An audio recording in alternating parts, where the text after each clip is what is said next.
Emily's piano lesson. The first piano lesson. It was a quiet Wednesday afternoon when Emily Johnson arrived at Mrs. Thompson's house for her first piano lesson. Emily had always loved listening to music, and she had begged her parents for months to let her take piano lessons. "Are you ready for your lesson, Emily?" her mom asked as they walked up to the front door. Emily nodded. "I'm a little nervous, but I'm excited to learn how to play." Mrs. Thompson, an experienced piano teacher, greeted them at the door with a warm smile.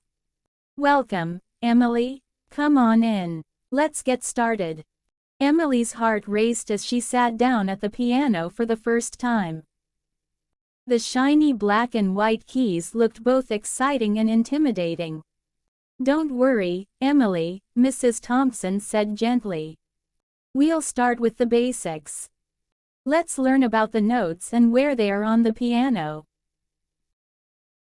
Learning the basics.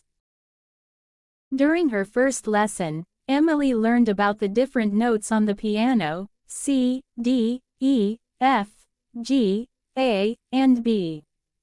Mrs. Thompson showed her how to place her fingers on the keys and explained the importance of posture and hand position. "We'll start with something simple," Mrs. Thompson said, placing Emily's fingers on the keys.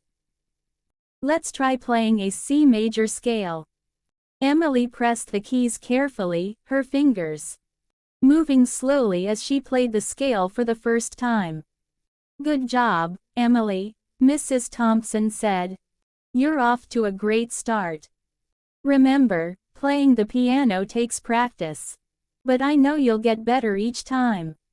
Emily smiled, feeling proud of herself for completing her first lesson. "I'm going to practice every day," she thought to herself. "I want to get really good at this."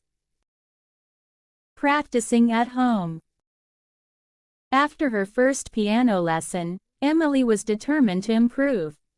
Her parents had bought a small keyboard for her to practice at home, and she spent time every day playing the scales and simple songs that Mrs. Thompson had taught her. "Practice makes perfect," Emily's dad said as he listened to her play. "You're already getting better." Emily worked hard, practicing both the right hand and left hand exercises that Mrs. Thompson had assigned. Sometimes it was challenging to play with both hands at the same time, but Emily didn't give up. "There are so many notes to remember," she thought, "but I'm going to keep practicing until I get it right." A new song to learn. At her next lesson, Mrs. Thompson introduced Emily to her first song. It was a short, simple melody, but Emily was excited to learn how to play a real piece of music. "Let's start by learning the right-hand melody," Mrs. Thompson said. She played the notes on the piano, and Emily watched closely. When it was her turn, Emily carefully placed her fingers on the keys and began to play. The notes didn't sound as smooth as when Mrs. Thompson played, but with each attempt, Emily got a little better. "Great job," Mrs. Thompson said after a few tries. "You're making good progress. Keep practicing at home, and next week we'll add the left hand." At home, Emily practiced the melody over and over again. She couldn't wait to show Mrs. Thompson how much she had improved at her next lesson. Overcoming challenges. As Emily continued her lessons, she faced some challenges. Playing with both hands at the same time was much harder than she had expected. Sometimes she would play the wrong notes or get the timing wrong. "This is so frustrating," Emily said one afternoon after a difficult practice session. "Why is it so hard?"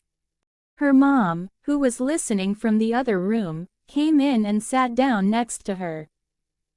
"Learning something new takes time," she said kindly. You've already made so much progress. Don't give up. Encouraged by her mom's words, Emily decided to keep practicing. She knew that if she worked hard, she would get better.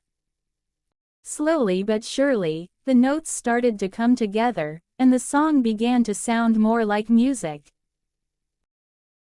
Preparing for the recital. After a few months of lessons, Mrs. Thompson told Emily about the upcoming piano recital. It was a small concert where all of Mrs. Thompson's students would perform for their families and friends. "I think you're ready to play in the recital, Emily," Mrs. Thompson said. "Would you like to participate?" Emily felt nervous but excited. "I'd love to, but I'm a little scared of playing in front of everyone," she admitted. Mrs. Thompson smiled. "You've been working hard, and you're ready. Don't worry, I'll help you prepare. We'll choose a piece that you're comfortable with, and you can practice until you feel confident." Emily agreed to play in the recital, and they chose a simple but beautiful piece called Ode to Joy. It was one of Emily's favorite songs, and she was determined to play it well. Practicing for the recital. In the weeks leading up to the recital, Emily practiced Ode to Joy every day. She played it slowly at first, focusing on each note, and then gradually increased her speed as she became more comfortable with the song. "I'm getting better at this," Emily thought, feeling more confident with each practice session. Mrs. Thompson helped her with the final details, like dynamics, playing softly or loudly, and expression. "Music is not just about playing the notes," Mrs. Thompson explained. "It's about making the music come alive. Play with feeling, and your audience will enjoy it even more." Emily took this advice to heart and worked on making her performance as expressive as possible. The day of the recital. Finally, the day of the recital arrived. Emily dressed up in a nice outfit and went to the concert hall with her family. The room was filled with students, their families, and friends, all excited to hear the performances. As she waited for her turn, Emily felt butterflies in her stomach. "What if I make a mistake?" she thought nervously. Her mom leaned over and whispered, "You've practiced so much. You're going to do great." When it was Emily's turn, she walked up to the piano and sat down. The room was quiet as she placed her fingers on the keys. Taking a deep breath, Emily began to play.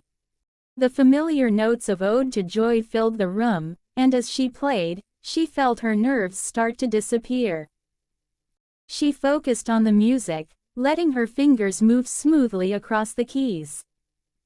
When she finished, the audience clapped, and Emily smiled.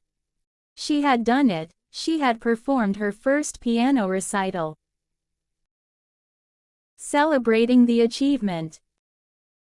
After the recital, Emily's family congratulated her. "You were amazing," her dad said, giving her a big hug. "I'm so proud of you," her mom added. "You worked hard, and it really paid off." Mrs. Thompson also praised her. "You played beautifully, Emily. I hope you feel proud of yourself." Emily smiled. "Thank you. I'm so glad I didn't give up. I can't wait to keep learning more songs." As they walked home, Emily felt happy and accomplished. The piano had become a new passion for her, and she looked forward to continuing her musical journey.